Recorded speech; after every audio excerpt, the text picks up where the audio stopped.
আসসালামু আলাইকুম viewers, আলিফস kitchen থেকে আপনাদের সবাইকে ওয়েলকাম জানাচ্ছি। আজকে আমি আপনাদের সাথে আরেকটি রেসিপি নিয়ে চলে এসেছি। আজকে আমি আপনাদেরকে তৈরি করে দেখাবো পাউরুটি। হ্যাঁ, এই পাউরুটিটি আমি ঘরোয়াভাবে খুব সহজ পদ্ধতিতে তৈরি করে দেখাচ্ছি, এতে করে আমার ভিউয়ার্সরা যেন বাসায় তৈরি করে ফেলতে পারে। আশা করছি রেসিপিটি ভালো লাগবে। ভালো লাগলে অবশ্যই আমার চ্যানেলটাকে সাবস্ক্রাইব করে দিবেন, লাইক কমেন্ট শেয়ার করতে ভুলবেন না। যারা ফেসবুক থেকে দেখছেন অবশ্যই আমার চ্যানেলটাকে ফলো দিয়ে রাখবেন, লাইক কমেন্ট শেয়ার করে দিবেন। এখানে আমি একটি মিক্সিং বোল নিয়েছি, এখানে আমি 2 বাটি ময়দা দিয়ে দিচ্ছি। এখানে অবশ্যই ময়দাটাই ব্যবহার করতে হবে। এখন দিয়ে দিব 1 টেবিল চামচ ইস্ট, দিয়ে দিচ্ছি 2 টেবিল চামচ গুঁড়ো দুধ, স্বাদ মতো লবণ, আর এখানে আমি চিনি দিয়ে দিব 3 টেবিল চামচ। আপনারা আপনাদের পছন্দ মতো এখানে আপনারা কম বেশি ব্যবহার করতে পারেন। এখন শুকনো উপকরণগুলো আমি ভালো করে একটু মিশিয়ে নিব। মেশানো হয়ে গেলে এখানে আমি দিয়ে দিচ্ছি নর্মাল টেম্পারেচারে রাখা একটি ডিম, আর এখানে আমি হালকা কুসুম গরম পানি এখানে অ্যাড করছি। দিয়ে এখন আমি সবগুলো উপকরণগুলো ভালো করে হাত দিয়ে মাখিয়ে নিব। মাখতে মাখতে দেখবেন হাতে একটি আঠালো ভাব চলে এসেছে। ওই পর্যায়ে এখন আমি দিয়ে দিব সাদা তেল। এখানে আমি 3 টেবিল চামচের মতো সাদা তেল দিয়ে দিচ্ছি। দিয়ে এটাকে আমি ভালো করে আবার মেখে নিব। দেখুন আমি এই পিঠ ওপিঠ করে সুন্দর করে আমি মেখে নিচ্ছি।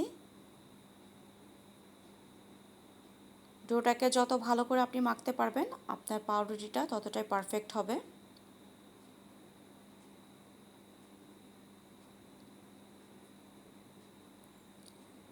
এই তো মাখা হয়ে গিয়েছে। এখন আমি এটাকে রেস্টে রাখবো 40 মিনিটের মতো। আমি ঢাকনা দিয়ে ঢেকে দিচ্ছি এবং গরম স্থানে আমি রেখে দিব।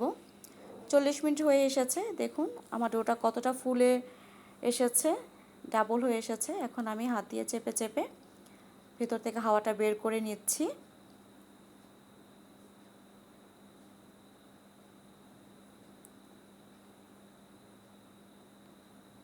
আপনারা হয়তো দেখেই বুঝতে পারছেন আমি কিভাবে কাজটি করছি।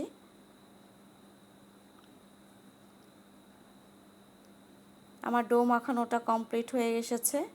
দেখুন কতটা মসৃণ হয়েছে আর কতটা পারফেক্ট হয়েছে।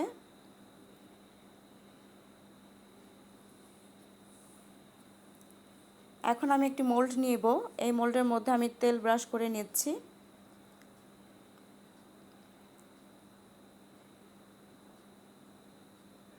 তেল ব্রাশ করা হয়ে গিয়েছে। এখন আমি পাউরুটির ডোটা এখানে আমি সেট করে দিচ্ছি হাত দিয়ে। আমি এখানে ডিমের কুসুম ব্রাশ করে নিয়েছি। এখন আমি সাদা তেল দিয়ে দিচ্ছি, এটা অপশনাল, আপনাদের কাছে যদি মন চায় দিবেন, আর না দিলে কোনো সমস্যা নেই। এখন আমি 10 মিনিটের জন্য একটু ঢেকে রাখবো যাতে আর একটু ফুলে উঠে। এই তো ফুলে এসেছে। এখন আমি এটাকে চুলাতে দিয়ে দিব। আমি হাঁড়ি বসিয়ে দিয়েছি, একটি স্ট্যান্ড দিয়েছি। আমি হাই হিটে 5 মিনিট আমি এটাকে হিট করে নিয়েছি। এখন আমি বসিয়ে দিলাম পাউরুটিটা। আমি ঢেকে দিব। আমি 30 মিনিটের মতো এটাকে বেক করব। আমি লো হিটে এটাকে বেক করব। এই তো আমার 30 মিনিট হয়ে এসেছে। দেখুন আমার পাউরুটিটা তৈরি হয়ে এসেছে। সাইড দিয়ে কত সুন্দর কালার আসছে।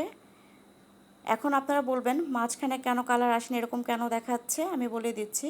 আমি যে ঢাকনা দিয়ে ঢেকে রেখেছিলাম ওই ঢাকনাটার নিচে কোনো স্পেস ছিল না, যে পাউরুটিটা আমার ফুলে আসবে একটা যে স্পেস দরকার সেই স্পেসটা ছিল না। আপনারা যখন বেক করুন তখন আপনারা ঢাকনাটা একটু বড় সড়ো দেওয়ার চেষ্টা করবেন। আশা করছি বিষয়টি বুঝতে পেরেছেন। দেখুন পাউরুটিটা ভিতরে কতটা সফট হয়েছে আর কত সুন্দরভাবে কুক হয়েছে, কতটা সফট হয়েছে আপনারা দেখে হয়তো বুঝতে পারছেন। আমি আপনাদেরকে দেখাচ্ছি কাছ থেকে।